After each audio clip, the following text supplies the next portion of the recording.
Hello guys, Nigel the Review, Nigel's Modelling Bench back again. Sorry I've been around for a little while. I've had a really stinking cold and my mum's not well and everything's just going tits up at the moment. So anyway, but Jess is doing fine, that's one good thing. So my regular viewers will remember, I'm sorry about my voice as well, I'm probably going to have to keep stopping this video for a cough or whatever, so if it's a bit bitty I'm really sorry, but I need to get these videos out there. So my regular reviewers remember a while back I did a review of this absolutely gorgeous kit from Gaspatch Models over in Greece. I was actually given this by them at Telford, and they were trying to catch up with me, but we didn't actually manage to cross paths. So we've been communicating since via email, and as you will have seen from a video the other day, they sent me a little box of goodies, and in the bottom of that box was this. The reason they sent me this, a lot of you said this kit is absolutely gorgeous and I absolutely had to see it, so they said yeah sure, we'll send you one. So this is the old Henschel HS 123. This is the B.1 version.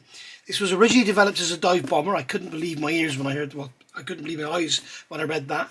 1936, 1937, was used all the way pretty much through the Second World War and proved to be an absolute diamond of an aircraft for the Germans, especially on the Eastern Front. So basically you can see on the front of the box, this is the Adolf Galland edition. You can see this is the Adolf Galland scheme here, and if we look right on the side of the box you can see we have 5 options total in the kit. So we've got the Balkans in April 41. When you think this was actually first built in 36, it's quite amazing that it was still going then. And they actually did talk about apparently doing another run, but all the tooling had been scrapped. So we've got Operation Barbarossa, April 42 over in Russia. We've got the winter of 41-42, Operation Barbarossa. There's our winter camo, so that would be interesting to see. We've got the version here flown by Adolf Galland, that's 39 in Poland, and then the Eastern Front again, still August 42, so that's still moving on quite a long way into that war. The kit number, as you can see here, is 1648096. There's the barcode there, and then going around the side of the box there's some information here about Adolf Galland, some information about the aircraft, health and safety stuff, and then we've got the sizes here. So we've got 35 photo etch parts, 188 plastic parts, we've got a span of 280 millimeters and a length of 182 millimeters. And on the other end we have the box there. Beautiful box, very, very strong, thick, strong cardboard, top opening. If I had one complaint about the packaging, it's that likely to get some damage from all the sprues rolling around. But you know, many kits are like that these days, and these sprues are individually wrapped, so chances of that are quite slim. So we've got a sprue there with the fuselage, we've got a sprue here with some different wheels, and we've got what looks like the lower wing. We've got some struts there, upper wing in 2 halves, and then we've got the tail planes and everything here. We've got the main struts, and then we've got the cowling parts there. We've got a bomb, a drop tank or whatever it is. Got some wheel spats there, very nice indeed. Beautiful looking engine, very nicely detailed. And we've got our clear parts, which look very nice. And then here we have the other half of our upper wing and the upper half of the lower wings as well by the look of it. So very, very finely recessed detail. We've got decals there facing up, which is unfortunate. Should not facing down. We've got a lovely little instruction book, which we'll look at now. We've got some masks in there for the window, or the windows. These are printed by Cartograph, made in Italy. So that's really cool. They'll be really nice. And the yellow bands and stuff you probably want to paint, but the crosses and everything, they're going to go down beautifully. And then here we've got a flyer showing you what other kits are available. So we've got the A1 there and the B1, and then we've got the A1 early. So there's 3 different versions. And then we've got this little beautiful transport thing, which I've also got, which they sent me, which I can't wait to look at. I haven't looked at any of this yet. I'm doing it all fresh for you, and I do not have a clue what that is, but it's a piece of laser etched MDF by the look of it. It's some sort of jig, I should imagine, but we'll have a look at that in a second. So there's all our goodies. So we'll put the box to one side and we'll have a look at the instructions. So I'm going to have to adjust the lights and stuff to get rid of the glare. Right, so glare obliterated. There's the front of the instructions. You've got that lovely image there of the model looking very nice as the box front. And then here we've got our colour callouts. We have colour callouts in RLMs, which is nice, again same as the 163. So you can just look up your RLM colours and convert them to whatever paints you like to use. They haven't sold their soul to MIG or AK or something. We've got symbols here, so telling you all about what different symbols there are throughout the instructions. We've got all our sprue callouts. It looks like we've got a couple of bits here we're not going to use. So obviously with the 3 versions, they've probably done one lot of sprues to cover all 3. We've got some acetate film for our gun sight glass. There's our piece of MDF. And yeah, very nice. So going into the instructions, very wingnut wings like sort of Das Werk wingnut wings, isn't it? So we've got here our instrument panel. We're gluing a part on there. We've got a couple of PE levers, and then it's telling us all the colours and the decal numbers to use on the actual instrument panel there to make it look good. And then we're going to fit the instrument panel to that forward firewall. We've got some controls going in. We've got PE linkages for the controls. Remember, this is 48 scale, guys, not 32nd. And then we've got a pipe going in there. You can see once again we have all the colour callouts, and we have it's RLMO2 inside, so that's going to look lovely. And then we've got all the colour callouts here, and you can see everything in colour, just like Wingnut Wings did. Got some straps there in photo etch for the rudder pedals. We've got our control column going in with the separate stick on the bottom, and that's going to be going back under the seat, so so that the end of that will just disappear. And then we're assembling the seat. We have photo etch harnesses, we have photo etch brackets and everything going on there. So yeah, very, very nice indeed. On the bottom of the seat, you're never ever going to see that, I don't think, unless there's a glass bottom. I'm not sure, there may well be, being a dive bomber. But very nice, they've included everything. Give those seat belts a nice and kneel and wrinkle them up and they'll look great. So here's the seat. You can see everything all painted there and all in colour, showing you how it's going to look, and then having it all inside the fuselage like that. Very nice indeed. Photo etch to go around for the oxygen canister with a jig as well. Oh my god, this is lovely. Wow. I should say oh my gosh, sorry. And then we've got the tank there, and you're telling us all the colours and everything. Dark blue, bronze, RLMO2. I mean, this is just amazing. I've seen, like, you know, detail lesser than this in 32nd and even 24th scale. Imagine if they did this in 24th. Imagine the effort they'd go to. So we're bringing the 2 fuselage halves together. We've got some guns going in there. You might want to replace those barrels with resin or something. And then we've got a secondary instrument panel here. In fact, this is probably the major instrument panel. The one we did before was the minor one. We've got some cowling covers going on there. Little bits and pieces are there. We've got PE handles and everything coming out of the bottom of the instrument panel. And then all our individual gauges to go on the decal sheet. And then we've got our gun aiming here. So, okay, we have an acetate film in there. I was thinking we had the old-fashioned type gate aimers, but it's sort of a cross between the two. We have a decal going on there, which is very nice. RLMO2 inside there, and you're showing it there how it fits on. Building up the lower wing, so I would suggest putting the lower wing on first and then fit the upper wing halves after to guarantee a nice fit at the wing root. It's easier to sand a little bit on the outside than fill a gap in the wing root should you have a bit of a mismatch. Fitting the tail plane with the support struts, fitting the tail wheel. We have the control horn there with the cable on it. And then we've got the rudder going in, again with the control hole on there. And then we've got bombs and bomb racks, and you can actually build it without bombs if you want to. And then we've got the upper wing going together there. And then we've got the main struts going in. I'm guessing you're going to have the top wing as a jig to glue them in. So we'll work that out when we come to build it, if we actually get to build it. There's so much on the schedule, it's untrue.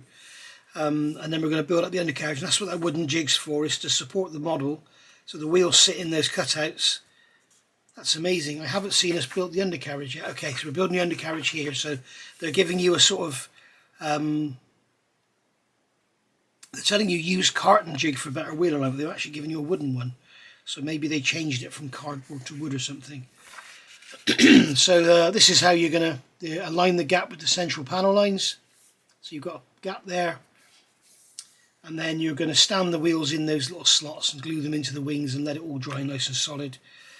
And then we've got our undercarriage here going together without the spat, so you've got the choice of with or without. And then we've got the fuel tank going underneath and the bombs. So these are the bombs. That was a fuel tank, I was right. And then building up the engine, that's all the push rods. We've got the intakes there. Do we have any exhausts? Oh, they are the exhausts, sorry. Nope, the exhausts are separate. That is the intake, and the exhausts are coming out next to it. No, that is the exhaust. Sorry, I'm talking... Yeah, this is the intake. That's the exhaust. Right, okay, so here's the intake. There's the exhaust. Little tiny photo etch sheet in there. And then we've got our engine covers going on. You can leave some off should you want to display the engine or whatever. And we've got this little support ring there. And they're showing you it zoomed to get it to fit correctly. Fitting the windscreen, using the masks. So we've got interior and exterior masks. Building the dive brakes. You've got the entrance foot parts there. Swivel to deployed or retracted position for the flaps, or the dive brakes should I say. And then we've got the doors going in the side of the fuselage. We've got some sort of antenna or pitot or something in the side there. We've got rigging going on. They're even using the same words as Wingnut Wings. You know, I mean, you would think that was from Wingnut Wings when you look at that, wouldn't you?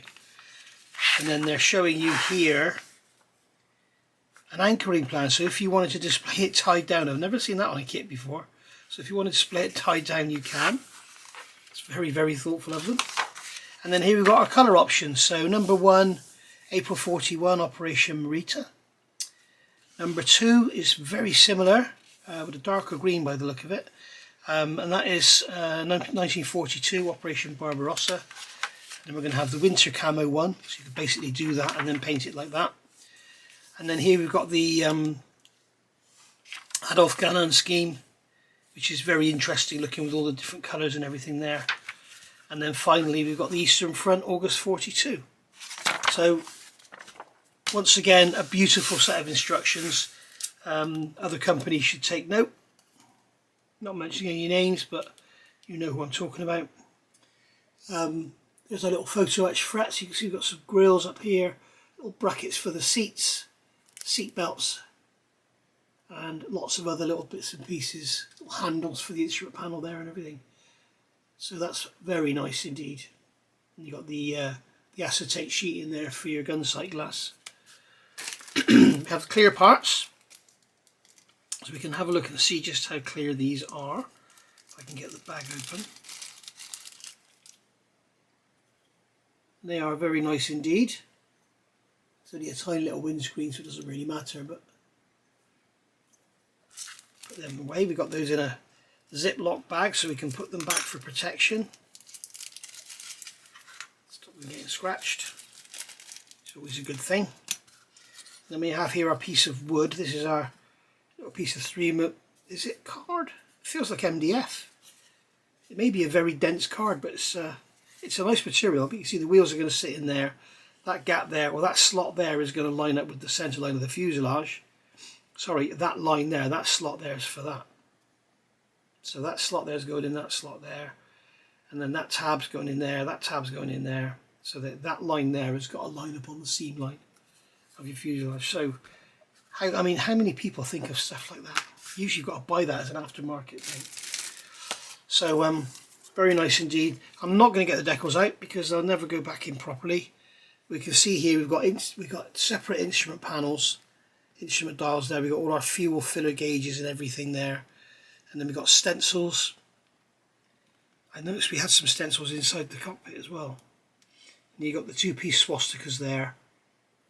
And then your fin flashes and fuselage flashes and everything. And obviously all the crosses. And then the smaller swastikas there. But cartograph, they're going to be absolutely gorgeous. They're going to be absolutely stunning. So let's have a look at some plastic. So we'll do them as they come, in no particular order. So this one here is the upper wing section. And once again, we've got very, very crisp. Let's get this light back on. Very, very crisp, very, very clean moulding. A lovely sort of very slightly grainy surface texture to take the primer. But you can see on there, the panel lining is extremely crisp. Very, very nice indeed. And then we've got our two different rudders there by the look of it. Where's that? Hang on a second. Yeah, we've got two different rudders by the look of it. So you take your choice. Again, we've got little trim tabs moulded on there. Beautifully done. We've got ailerons there, and they're moulded as one piece, and there's a very slight shrinkage on there, which is hardly going to notice. But because it's not on the panel, it'd be easy to fill if you wanted to fill that with some super glue and then just sand it flat. But they are very nice indeed. And then the upper surface of the lower wings there.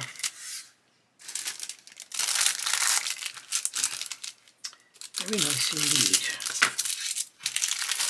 Okay, so we've got two sprues in this bag after me saying they're all separate. So this is a lot of bits and pieces. We've got undercarriage legs here with spats, undercarriage legs without spats, sway braces for the fuel tank and the bombs by the look of it. We've got bombs there.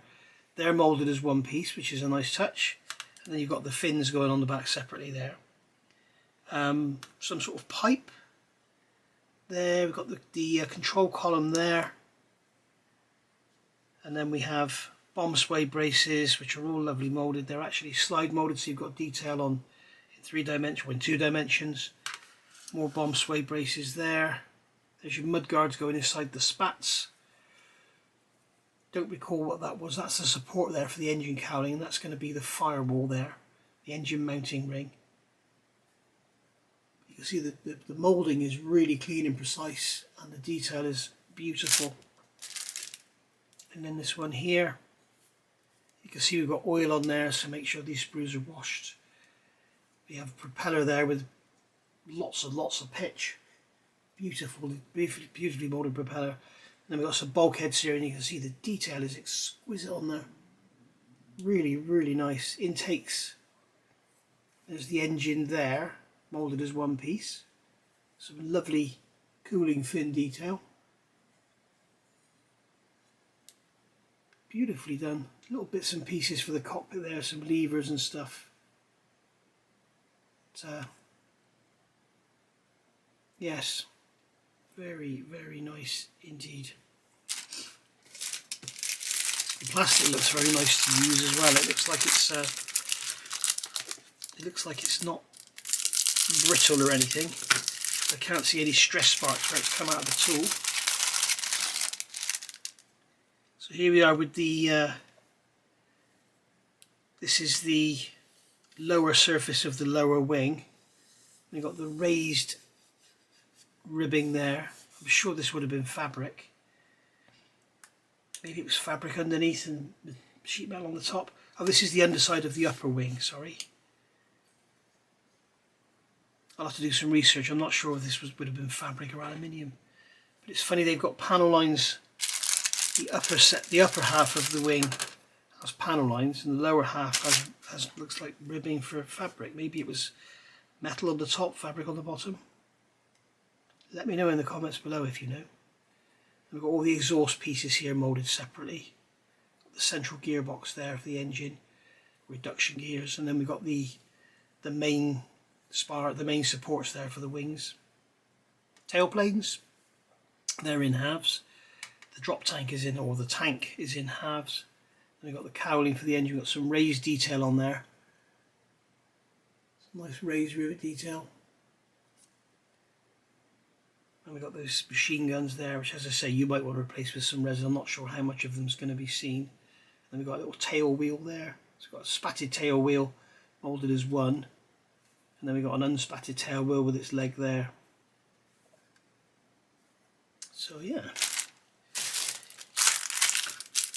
And then in here we have a sprue with our lower wings and lots of wheels. So we've got 1, 2, 3, we've got 4 choices of wheels.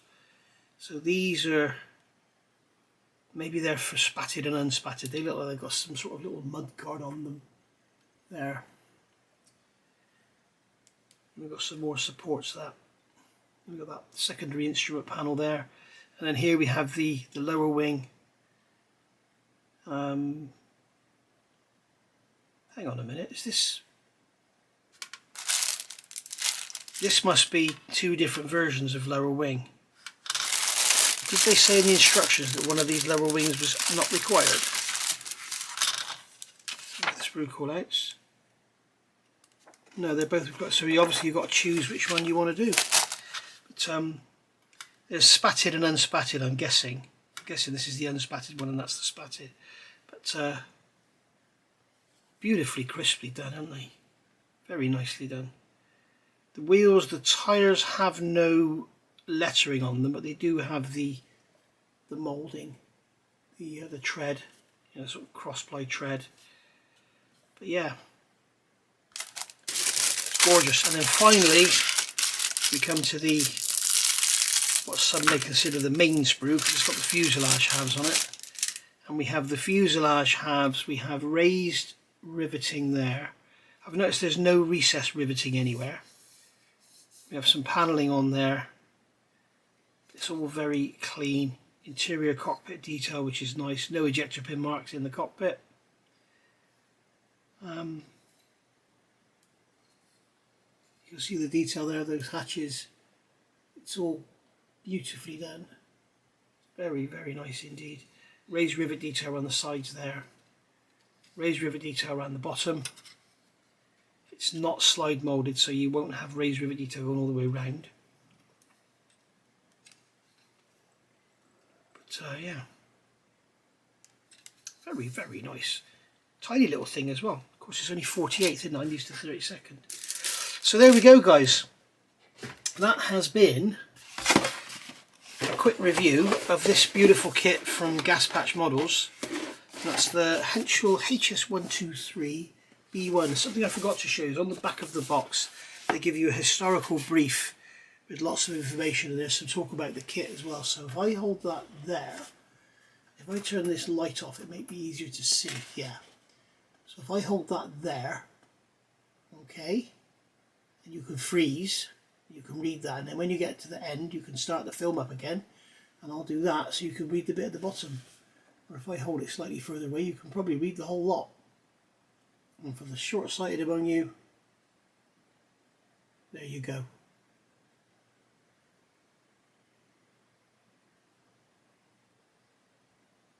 There you are. So that has been that kit. As I say, the kit number is, where did I see the kit number? 1648096. If you're in the UK, probably best get it from Hannants, or you can get it direct from Gaspatch. But yeah, Hannants has stock of it, I know that for a fact, so go and get yourself one. It looks like a beautiful little model, and something I would truly enjoy building, I think, because it just looks like it's such a well engineered kit. And you know, obviously you can't tell from these reviews how it's going to go together. You can't tell what the plastic's like to work with. I can tell you it needs a wash, which you should do with all your kits anyway. But it's yeah, it's beautiful. It really is beautiful. So you may see this on the bench. But I say that about all the kits I reviewed, don't I? So today, guys, is it's Monday the 27th. Is it the 27th? Yes, the 27th of November 2023. Tomorrow is obviously the 28th, and hopefully tomorrow I will have a review for you of the brand new Airfix Gannet, which everybody's talking about. The lovely Wendy has bought me one, and she sent it today, and it's going to be coming tomorrow. So there we go. So thank you for watching. Hope you've enjoyed that. Any questions, observations, whatever, stick them down below. Just to let you know, some people have been getting confused about my comments all of a sudden for some reason.